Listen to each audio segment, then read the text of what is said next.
किसी कार्य की रही नहीं, किसी के लिए आवाज़ नहीं उठाती, दलित पिछड़ा मुस्लिम किसी के लिए आवाज़ नहीं। आवाज़ उठाने वाला सिर्फ एक नाम रह गया जिसका नाम है चंद्रशेखर आज़ाद। चंद्रशेखर भाई हैं, वो एसी के वाले नेता नहीं है, वो सड़कों पर संघर्ष करने वाले नेता है। कांटों के साथ में उन्होंने कांटों पे चले हैं और लाठियां खाई हैं, मुकदमे झेले हैं। चंद्रशेखर आज़ाद जी ने सड़कों की लड़ाई लड़ते लड़ते संसद में पहुंचने का काम किया।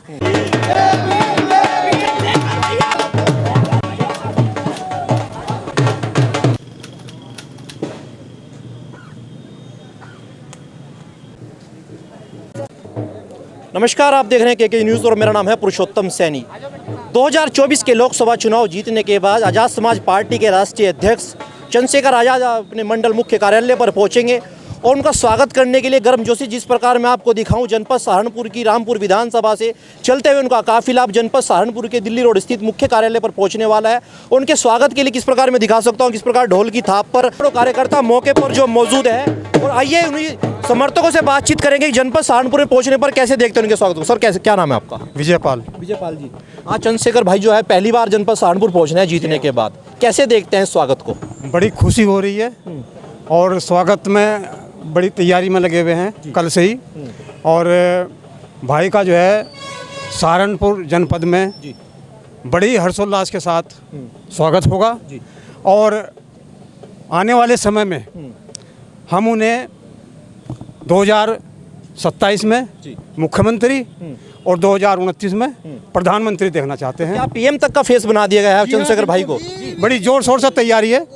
हाँ, हमारी पूरी पार्टी भीम आर्मी और आज़ाद समाज पार्टी पूरी उस तल्लीनता से लगी हुई है।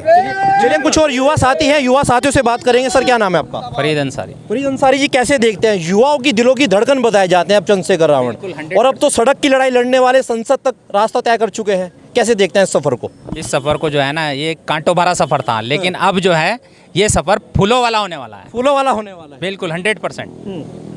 क्योंकि एक वर्ग के लिए ना हर कोई लड़ रहा था, लेकिन अब जो है ना 2 वर्ग के लड़ने वाला एक आदमी जिंदा दिल इस पार्टी को मिल चुका है, इस समाज को मिल चुका है। चलिए, कुछ युवा साथी उनसे बात करते हैं, कैसे देखते हैं अब चंद्रशेखर भाई को? अब तो संसद तक पहुँच चुके हैं। देखिए, पहले तो मैं आपका बहुत बहुत धन्यवाद करता हूँ। और जहाँ तक की बात है, अब चंद्रशेखर भाई एक बहुत बड़े स्तर के नेता हैं। वो तो लोहा मनवा भी दिया है पूरे देश के अंदर। और माननीय चंद्रशेखर आज़ाद जी ने सड़कों की लड़ाई लड़ते लड़ते संसद में पहुंचने का काम किया। और बहुजन समाज के लोगों के लिए अगर कोई आज इस देश के अंदर और पूरी दुनिया के अंदर, आपको तो पता है भाई का नाम टाइम्स ऑफ मैगजीन की में भी आया है, ठीक है।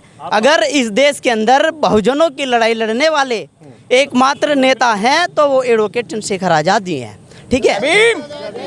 दलित समाजों की दिलों की धड़कन पहले बहन जी को कहा जाता था, मगर इस लोकसभा चुनाव के अंदर आपने देखा होगा बहन जी को एक भी सीट नहीं मिल पाई। तो ये कैसी चीज़, बहन जी को कैसे देखते हैं? देखिए, चंद्रशेखर भाई वो सड़कों पर संघर्ष करने वाले नेता हैं।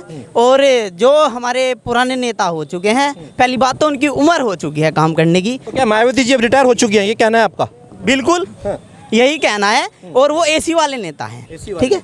हमारे जो चंद्रशेखर भाई हैं वो एसी के वाले नेता नहीं है, वो सड़कों पर संघर्ष करने वाले नेता है। कांटों के साथ में उन्होंने कांटों पे चले हैं और लाठियां खाई हैं, मुकदमे झेले हैं। नहीं तो माताएं हम किसी भी समाज के लोगों की अगर संघर्ष की बात की जाए, इस देश के अंदर चंद्रशेखर भाई से बड़ा संघर्ष ही नहीं हो सकता आज की तारीख में। चलिए, आपके पास फिर लौट हुआ। सर, कैसे देखते हैं अब बहन जी को बता रहे हैं कि एसी वाले नेता बता रहे हैं बहन जी को? सही बता रहे हैं, वो किसी कार्य की रही नहीं, किसी के लिए आवाज़ नहीं उठाती, दलित पिछड़ा मुस्लिम किसी के लिए आवाज़ नहीं। आवाज़ उठाने वाला सिर्फ एक नाम रह गया जिसका नाम है चंद्रशेखर आज़ाद। और इसकी गूंज सबसे बड़े पार्लियामेंट में देखो कैसे उठाने वाले चंद्रशेखर भाई हैं। अपनी आवाज़ को उठाते हैं, बुलंद करते हैं, पहुँचाते हैं और मनवाते हैं। ये नहीं कहते हैं, मनवाते हैं। और सबके लिए दिलो जान से अपना ज़मीन पर मेहनत कर रहे हैं और इंशाल्लाह आगे भी करेंगे। चलिए, बहुत बहुत शुक्रिया। तो आपने देखा जनपद सहारनपुर के दिल्ली रोड स्थित मुख्य कार्यालय पर हम मौजूद थे, जहां पर आज़ाद समाज पार्टी से और भीम आर्मी से जुड़े कार्यकर्ता सैकड़ों की तादाद में यहां पर मौके पर मौजूद हैं। और अगर देखा जाए तो कुछ सूत्रों का भी कहना है कि पीछे जो काफिला है वो हज़ारों की तादाद में समर्थकों का काफिला यहां पर कुछ ही पलों में पड़ने वाला है।